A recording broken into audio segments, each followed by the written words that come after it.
Kumusta mga kaibigan? Sa hapong ito ay naririto po tayo sa bulubunduking bahagi ng isang barangay dito sa Talibon, Bohol. Dito tayo ngayon sa Sitio Batoon, Barangay Sikatuna, Talibon, Bohol. Sa nakita nyo, napaligiran tayo sa mga bundok. At dito sa ating kinatatayuan ay narito po tayo sa tuktok ng isang bundok. Ang may-ari po dito ay kaibigan natin na si Philo Kahis, na isa pong broadcaster ng Radyo Bandera dito sa ating bayan, dito sa Talibon, Bohol. Inumpisahan niyang sasakahin ang dakong ito. Sa totoo ito, mayroon na po siyang mga tanim. Ito, mayroon siyang mga tanim doon. May mais, may mani, mayroong mga niyog na batang-bata pa. At dito mayroon po siyang mani dito. At ito po ang kanyang kubo. Ito po ang kanyang kubo, mga kaibigan. Napakaganda dito. Malamig ang simoy ng hangin. Ito po ang kanyang water system. Ito ang kanyang water system. Ito. Galing po ito sa kabilang bahagi ng bundok. Ito ay dumaloy dito sa pamagitan ng saipon, no? Natural po ang pasok ng tubig dito. Pag napupuno na po ito, ay ito na ang hose papunta po sa kanyang mga tanim. Okay. So ito, mayroon siyang tanim dito, mga kaibigan. Papaya. So ikot po tayo sa kanyang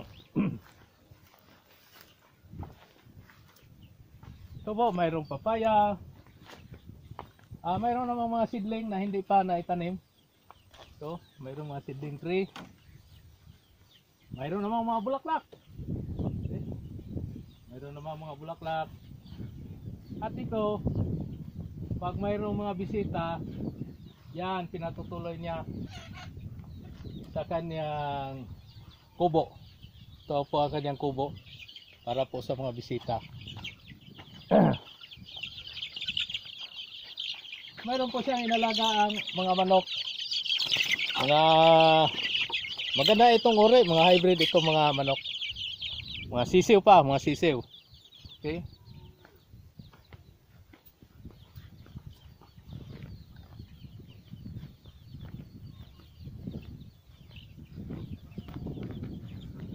Ito, mga kaibigan. Nilagyan ng bakod ng mga screen para po hindi po makagala ang mga manok.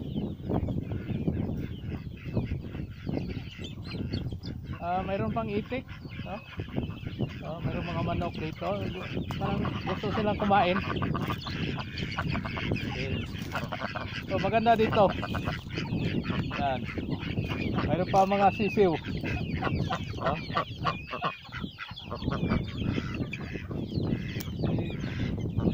Dito mayroong mga seedling ng kahoy o prutas.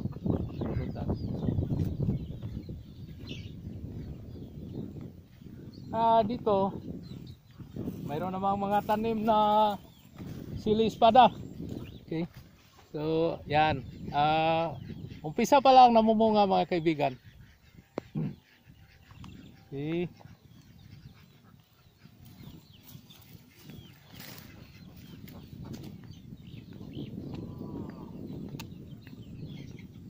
Ito ang patubig, mga kaibigan. Ito ang patubig niya papunta sa mga tanim. Puntahan natin ang kanyang tanim na ampalaya.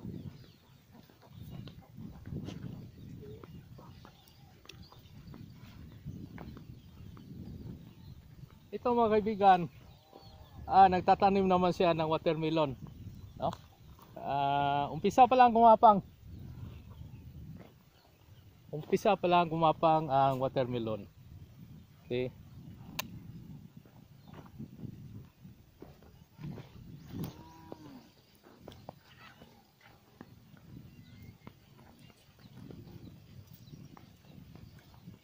Okay mga kaibigan, ito ang kanyang supply ng tubig. Tilapia. Natural lang po mga kaibigan. Ito, natural lang po ito. Galing po ito sa mataas na bahagi ng bundok. Okay, natural. Yan ang pagdidilig. Dito, May isda. mayroon naman mga isda dito. May mga tilapia. Okay. So ito. Yan. Tuloy-tuloy po ito mga kaibigan. So pag magdidilig siya, yan na lang siya kukuha. Magbuhat ng balde. Yan tayo ilalagay doon. Okay. So ito naman mga kaibigan. Ito naman ang kanyang ampalaya. No? Okay. Gusto muna tayo mga kaibigan. So ito ang kanyang ampalaya. Kakaiba itong style, no?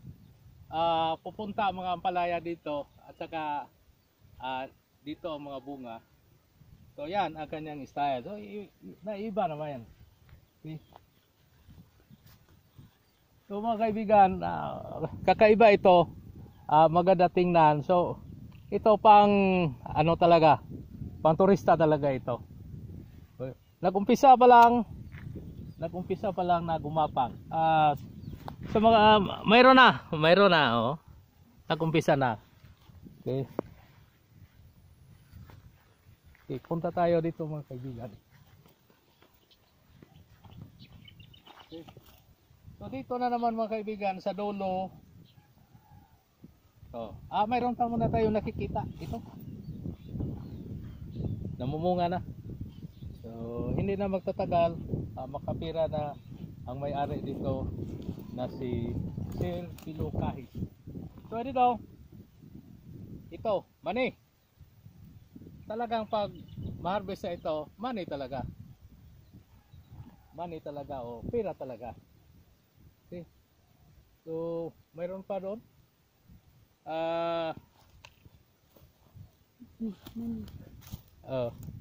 Mayroon pa doon mani at saka mais. Okay, mamaya interviewin natin si Sir Philo Kahis. Okay. Ito mga kaibigan, ito kamuti. Ito. May kamuti pa dito.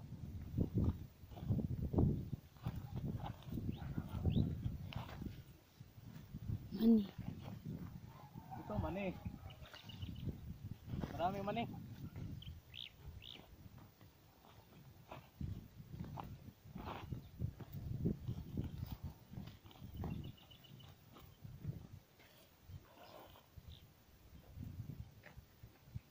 Dito okra. Marami-rami itong mga okra. Hindi pa namunga. Maliit pa lang. Pero talagang marami talaga ang okra. So dito mga kaibigan, sa bahaging ito ay maganda talaga pag sa iba't iba mga lugar, yung mga lupa na hindi nasasaka, maganda pag sasakahin. Yung mga may-ari,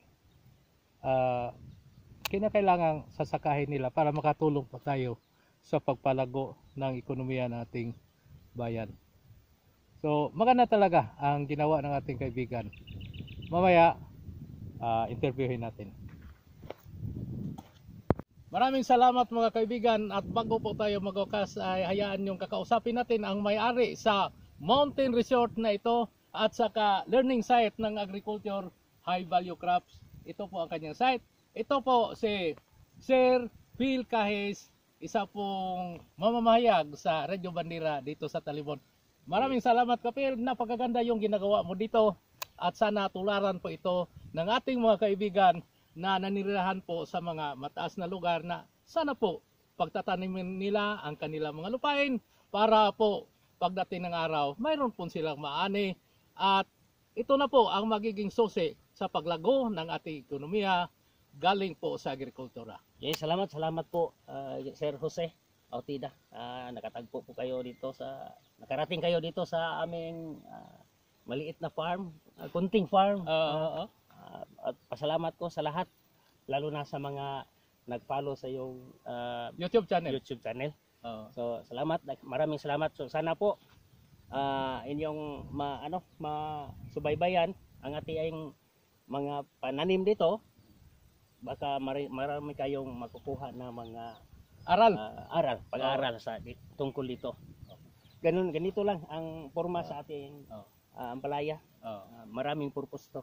Sikap at yaga, yun pong puhunan ng ating kaibigan na si Sir Phil. Thank you So, po. magandang araw, magandang hapon, at sana po huwag niyong kalimutan mag-comment, mag-share at mag-likes na aking YouTube channel, ang Jose Autida Agri TV. Maraming salamat, masayang hapon sa inyong lahat. Thank you po. Ay.